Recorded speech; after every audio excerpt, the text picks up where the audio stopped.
Под председательством президента Касым-Жомарт Токаева состоялось расширенное заседание правительства РК. В заседании приняли участие премьер-министр Олжас Бектенов, руководитель администрации президента Айбек Дадибаев, члены правительства, председатель Национального банка, акимы областей и городов Астаны, Алматы и Шымкента, руководители центральных государственных органов и национальных компаний.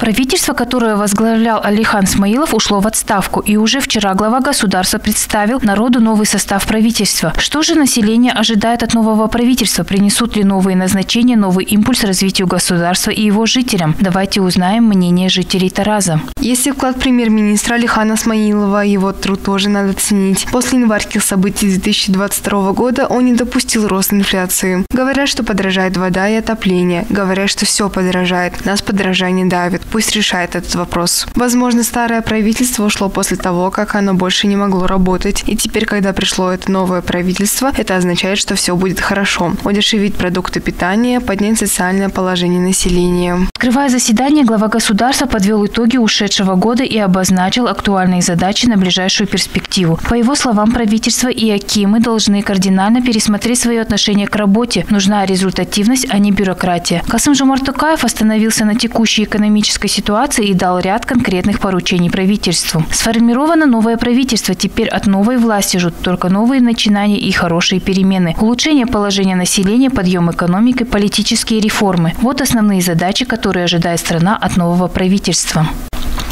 Айгуль Тлеулина, Нуркадыр Орымхан, Алимжан Акпаев, 77 News.